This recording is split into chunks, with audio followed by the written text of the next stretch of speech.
भाजी चपाती खायचा कंटाळा आला असेल, तुम्हाला काही वेगळं बनवायचं असेल, तर एकदा असा हा तोंडाला चव वाढणारा मस्त चटपटीत असा पराठा एकदा नक्की ट्राय करून बघा. मोठेच काय लहानसुद्धा आवडीने खातील. शिवाय तुम्हाला 2 पदार्थ बनवायची गरज नाही, भाजी बनवायची अजिबात गरज नाही. सकाळच्या नाश्त्याला म्हणा किंवा संध्याकाळच्या नाश्त्याला म्हणा, मुलांना टिफिनला जरी द्यायचं असेल तरीसुद्धा तुम्ही असा हा खुसखुशीत खमंग पराठा देऊ शकता.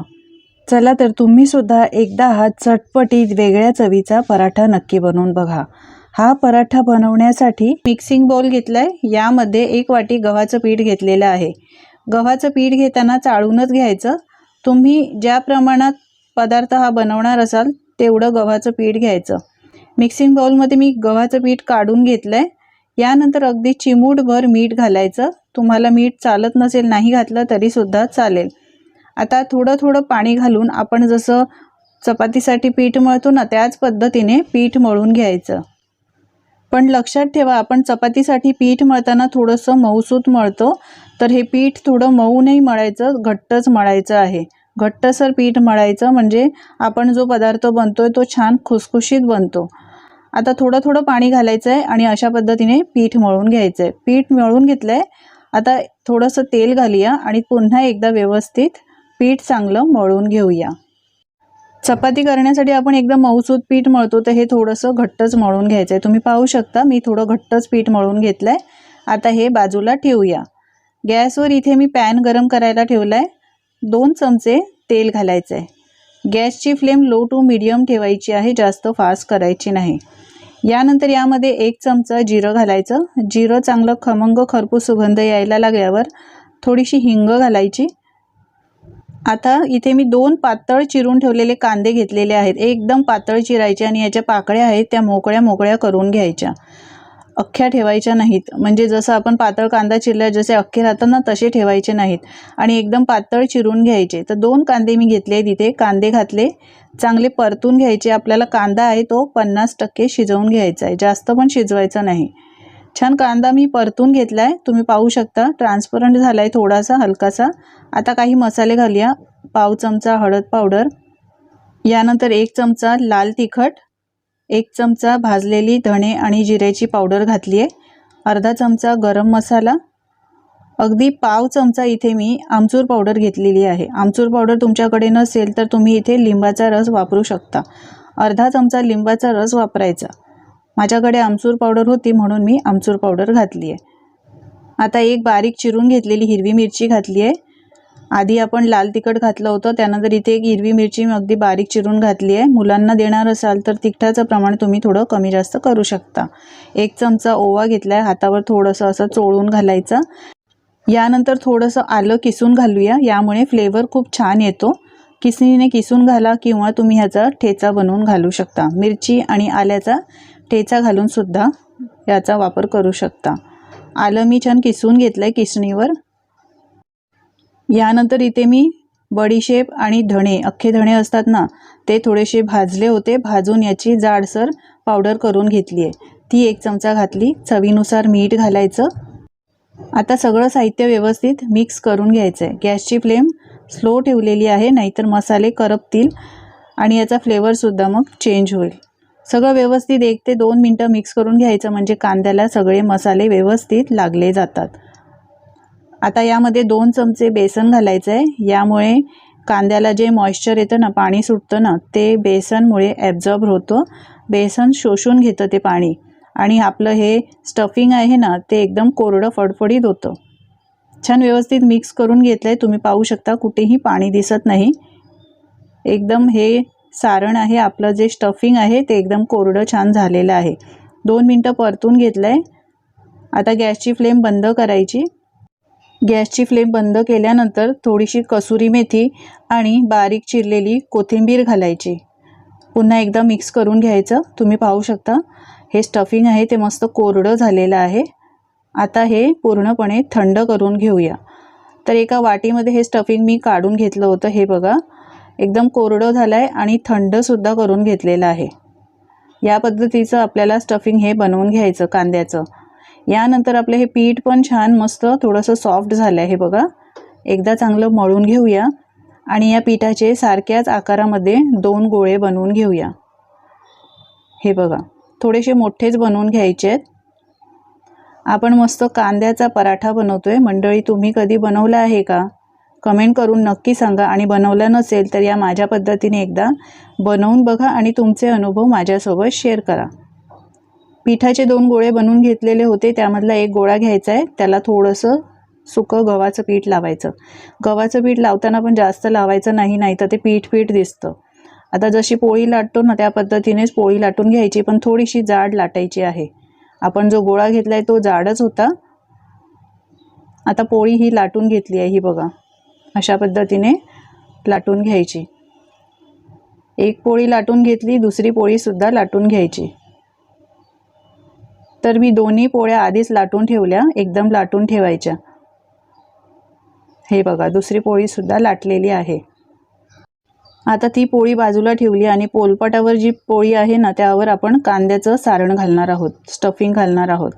तर कांद्याचं सगळं स्टफिंग अशा पद्धतीने पसरून घालायचं व्यवस्थित। बेसन आपण यासाठी घातलेलं की आपण कांद्याचा जो पराठा बनवतोय तो ओलसर होणार नाही आणि लाटताना ओलसरपणामुळे स्टफिंग बाहेर येणार नाही, यासाठीच यामध्ये बेसन घालायचं, म्हणजे बाइंडिंग खूप छान येते कांद्याला।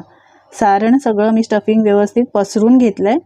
आता जी आपण दुसरी पोळी बनवून ठेवली होती ना ती पोळी घ्यायची आणि यावर ठेवायची अशा पद्धतीने, ही बघा, आणि साईडच्या कडा अशा प्रेस करून घ्यायच्या। व्यवस्थित सगळ्या कडा मी अशा पसरून घेतल्या आहेत। हे बघा, दाबून घ्यायच्या बोटांनी, म्हणजे ते व्यवस्थित जॉईंट होतात। यानंतर इथे मी पिझ्झा कटर घेतलाय। पिझ्झा कटर किंवा सुरीने तुम्ही कापू शकता। तर इथे आपल्याला 4 भाग याचे करून घ्यायचे आहेत। तर हे बघा, थोड्या मीडियम आकारामध्ये मी 4 भाग करून घेते।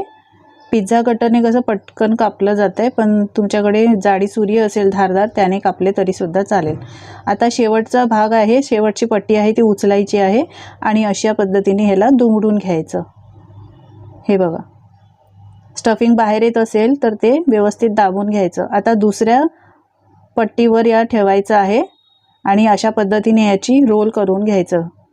मस्त असा रोल झालाय, हे बघा। आता वरून हलक्या हाताने तळ हातावर घेऊन प्रेस करून घ्यायचं। मस्त आपला कांद्याचा लच्छेदार पराठा बनणार आहे। पहा किती लेयर मस्त आलेत। आता दुसरी घडी सुद्धा अशीच करून घेऊया, रोल करून घेऊया।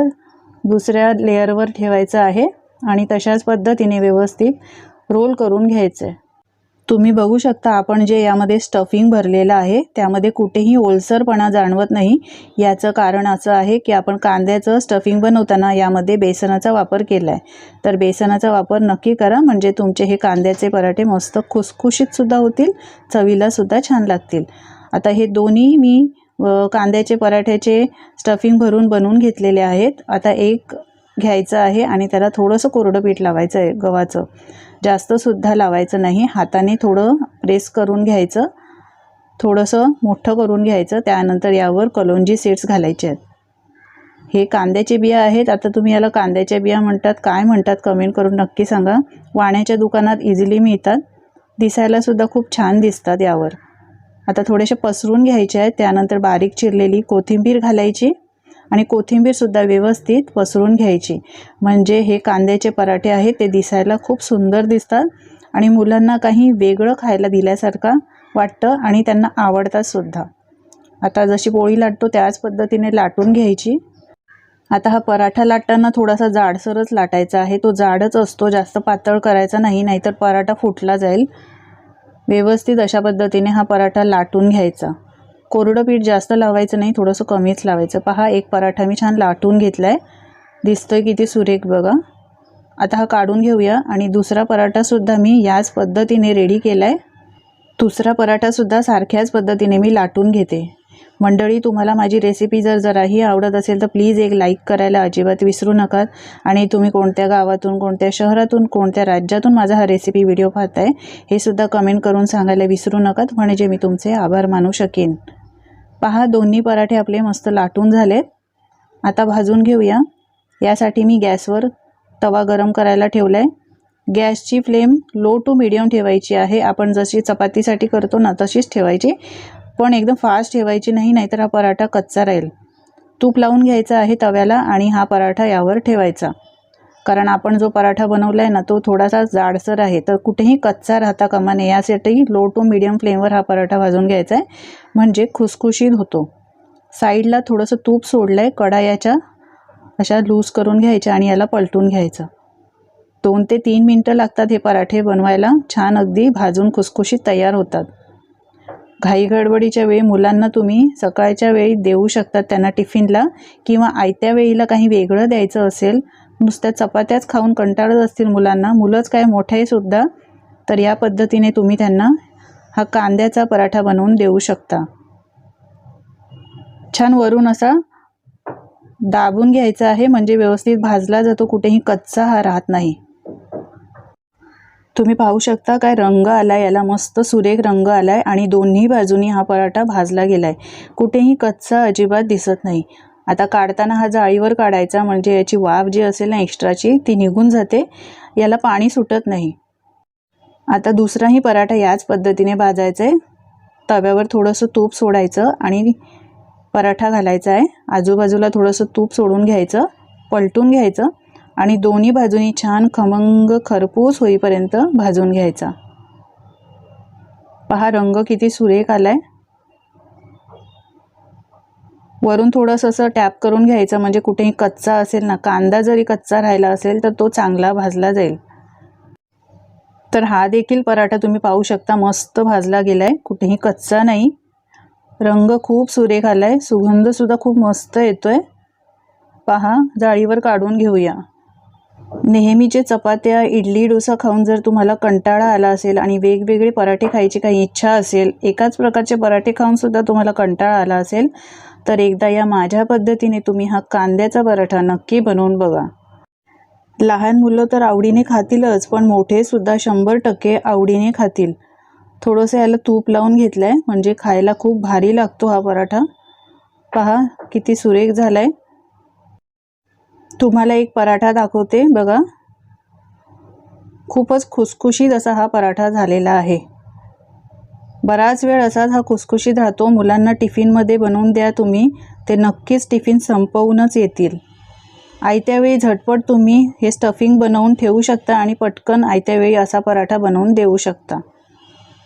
पराठा मी सर्व केला आहे दह्याबरोबर. तुम्ही दह्याबरोबर किंवा लोणच्याबरोबर देऊ शकता, खायला खूप भारी लागतो. किंवा टॉमॅटोची चटणी असेल तर त्याच्याबरोबर सुद्धा देऊ शकता. आहे की नाही साधी सोपी रेसिपी, पण एकदम भारी. तुम्हीसुद्धा करून बघा, तुमचे अनुभव माझ्यासोबत शेअर करा. माझी खात्री आहे तुम्हाला या कांद्याच्या पराठ्याची आजची ही रेसिपी नक्कीच आवडली असेल मंडळी, तर प्लीज एक लाईक करा, जास्तीत जास्त शेअर करा आणि अशाच नवनवीन रेसिपी पाहण्यासाठी चॅनलला सबस्क्राईब करा. धन्यवाद.